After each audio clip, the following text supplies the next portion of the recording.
365 días al encuentro con la palabra de Dios. Día 17.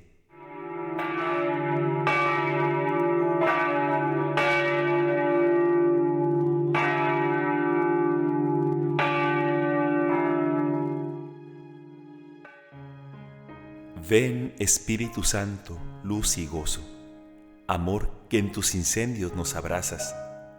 Renueva el alma de este pueblo tuyo, que por mis labios canta tu alabanza.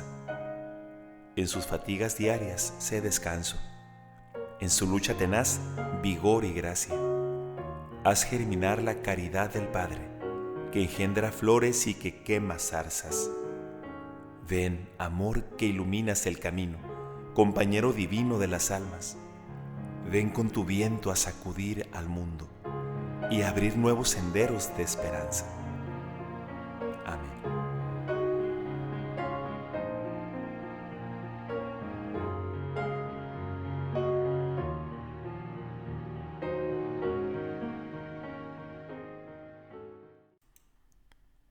Del Evangelio según San Marcos, capítulo 15.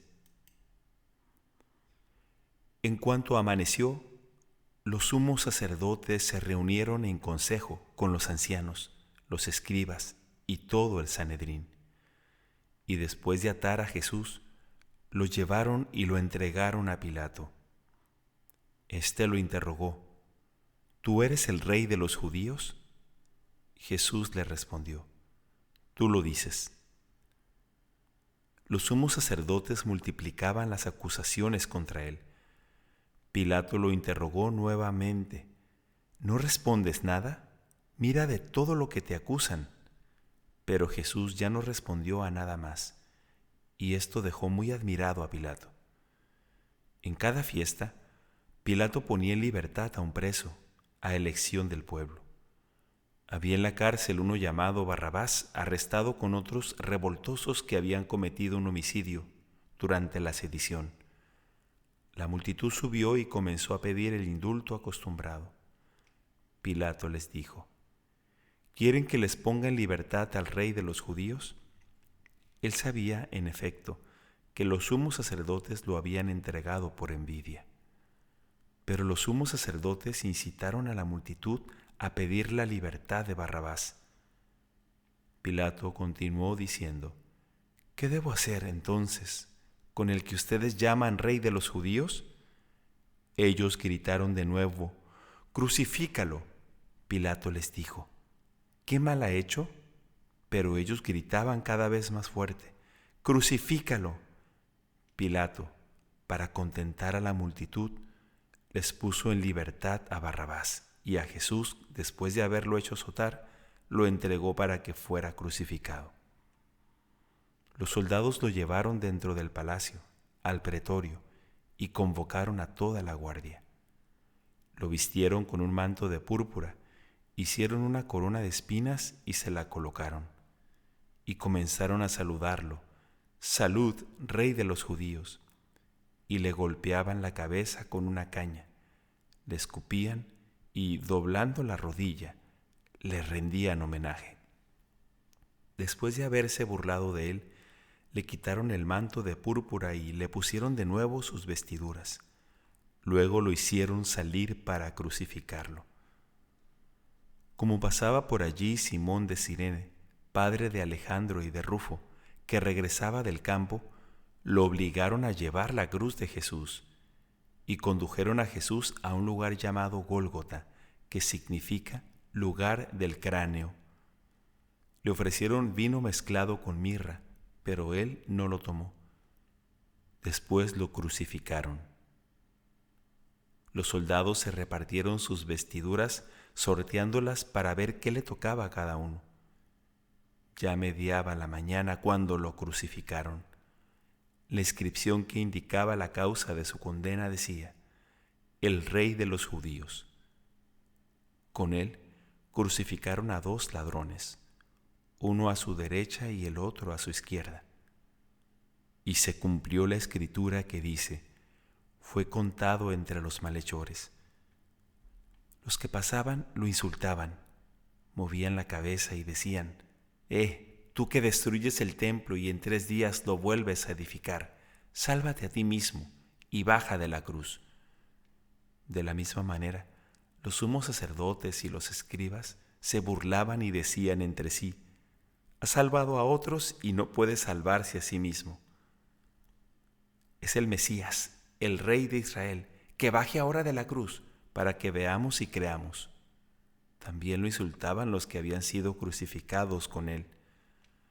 Al mediodía se oscureció toda la tierra hasta las 3 de la tarde, y a esa hora Jesús exclamó en voz alta: Eloí, Eloí, lama sabactani, que significa: Dios mío,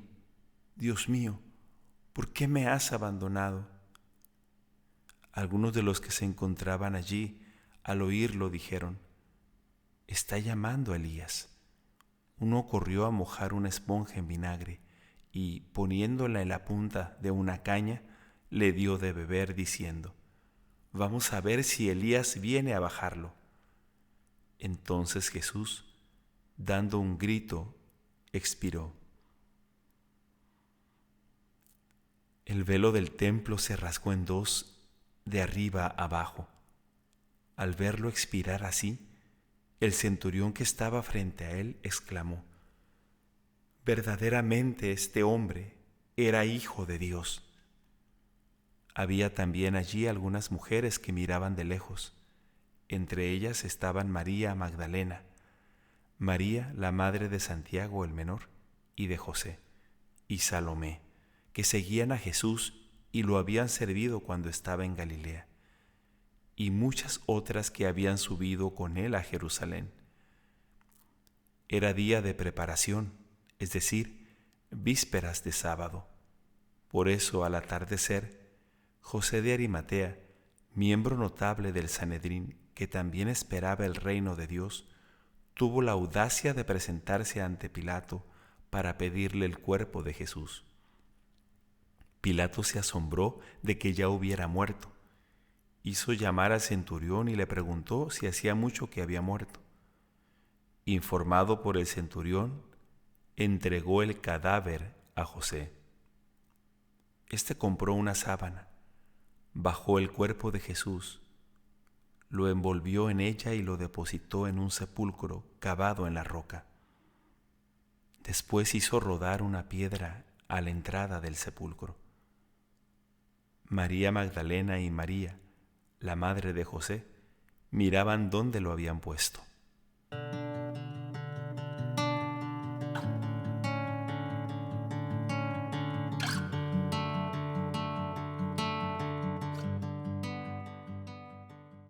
Del libro del Génesis, capítulo 33. Jacob alzó los ojos y al ver que Esaú venía acompañado de 400 hombres, repartió a los niños entre Lía, Raquel y las 2 esclavas. Puso al frente a las esclavas con sus niños, luego a Lía y a sus hijos, y por último a Raquel y a José. Después se adelantó él personalmente, y antes de enfrentarse con su hermano, se postró en tierra 7 veces. Pero Esaú corrió a su encuentro, lo estrechó entre sus brazos y lo besó llorando. Luego dirigió una mirada a su alrededor y al ver a las mujeres y a los niños preguntó: ¿quiénes son estos que están contigo? Son los hijos que Dios ha concedido a tu servidor, respondió Jacob. Entonces se le acercaron las esclavas con sus hijos y se postraron ante él. Inmediatamente vino Lía con sus hijos y también se postraron. Por último se adelantaron José y Raquel e hicieron lo mismo. Esaú preguntó: ¿qué intentabas hacer con todo ese ganado que me salió al paso?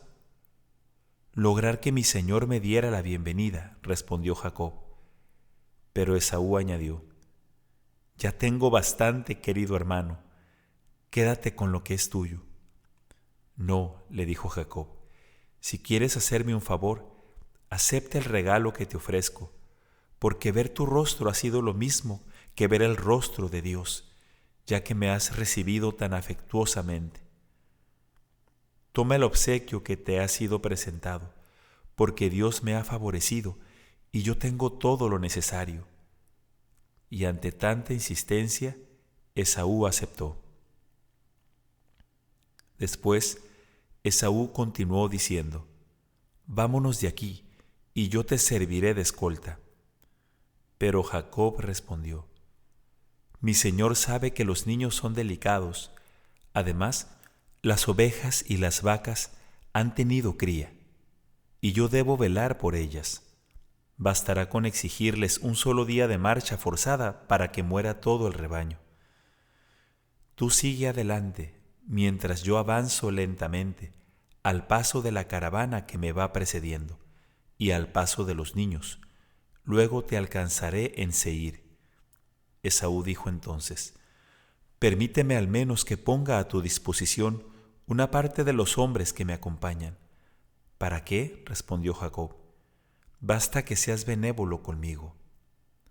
Aquel mismo día, Esaú emprendió el camino de regreso a Seir, mientras que Jacob siguió avanzando hasta Sucot. Allí edificó una casa para él y chozas para el ganado. Fue por eso que se dio a ese lugar el nombre de Sucot, que significa chozas. A su regreso de Padán Aram, Jacob llegó sano y salvo a la ciudad de Siquem, que está en la tierra de Canaán, y acampó a la vista de la ciudad. Después compró a los hijos de Hamor, el padre de Siquem, por 100 monedas de plata, la parcela de campo donde había instalado su campamento. Allí erigió un altar al que llamó Dios, Dios de Israel. Del libro del Génesis, capítulo 34. Dina, la hija que Lía había dado a Jacob, salió una vez a mirar a las mujeres del país. Cuando la vio Siquem, que era hijo de Hamor el Jibita, príncipe de aquella región, se la llevó y abusó de ella. Pero después se sintió atraído por la muchacha y se enamoró de ella, de manera que trató de ganarse su afecto. Además, dijo a su padre Hamor: «Consígueme a esa muchacha para que sea mi esposa». Jacob, por su parte, se enteró de que Siquem había violado a su hija, Dina, pero como sus hijos estaban en el campo cuidando el ganado, no dijo nada hasta su regreso. Entonces Hamor, el padre de Siquem, fue a encontrarse con Jacob para conversar con él. En ese momento volvieron del campo los hijos de Jacob, y cuando tuvieron noticia de lo ocurrido, se disgustaron profundamente y se enfurecieron, porque al abusar de la hija de Jacob, Siquem había cometido una infamia contra Israel, y eso no se debe hacer. Pero Hamor les habló en estos términos: «Mi hijo Siquem está realmente enamorado de esta muchacha. Permítanle casarse con ella. Conviértanse en parientes nuestros. Ustedes nos darán a sus hijas y obtendrán en cambio las nuestras. Así podrán vivir entre nosotros y tendrán el país a su disposición para instalarse en él, para recorrerlo libremente y adquirir propiedades». Después Siquem dijo al padre y a los hermanos de la muchacha: «Si me hacen este favor, yo les daré lo que me pidan. Aunque me exijan a cambio de ella un precio muy elevado, les pagaré lo que ustedes digan, pero dejen que me case con la muchacha». Sin embargo, como su hermana había sido ultrajada, los hijos de Jacob resolvieron engañar a Siquem y a su padre Hamor, diciéndoles: «No podemos hacer semejante cosa, porque sería para nosotros una vergüenza entregar nuestra hermana a un incircunciso.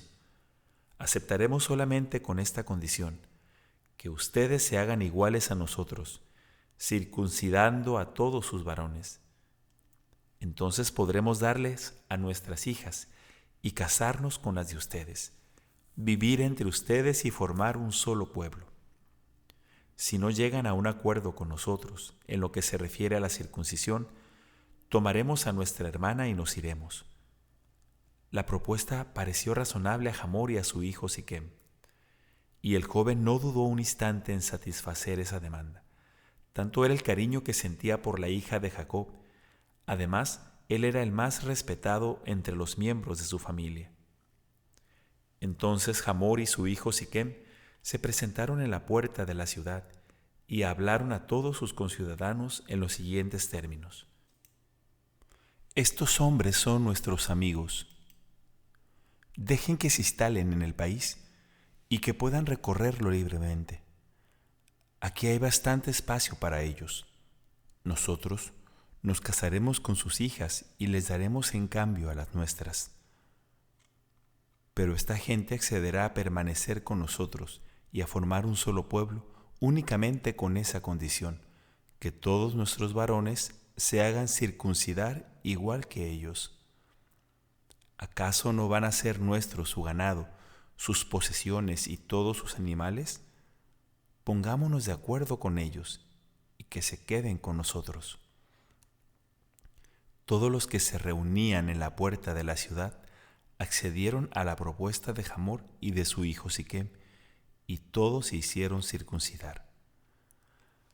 Al tercer día, cuando todavía estaban convalecientes, Simeón y Leví, dos de los hijos de Jacob, hermanos de Dina, empuñaron cada uno su espada. Entraron en la ciudad sin encontrar ninguna resistencia y mataron a todos los varones. También pasaron al filo de la espada a Hamor y a su hijo Siquem. Rescataron a Dina, que estaba en la casa de Siquem, y se fueron.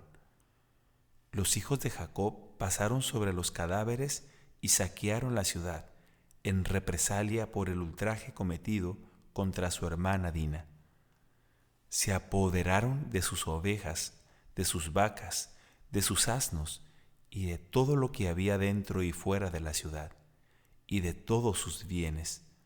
Se llevaron cautivos a todos los niños y a las mujeres, y saquearon todo lo que había en las casas. Entonces Jacob dijo a Simeón y Leví: ustedes me han puesto en un grave aprieto, haciéndome odioso a los cananeos y pericitas que habitan en este país. Yo dispongo de pocos hombres, y si ellos se unen contra mí y me atacan, seré aniquilado con toda mi familia. Pero ellos replicaron: ¿y nuestra hermana debía ser tratada como una prostituta?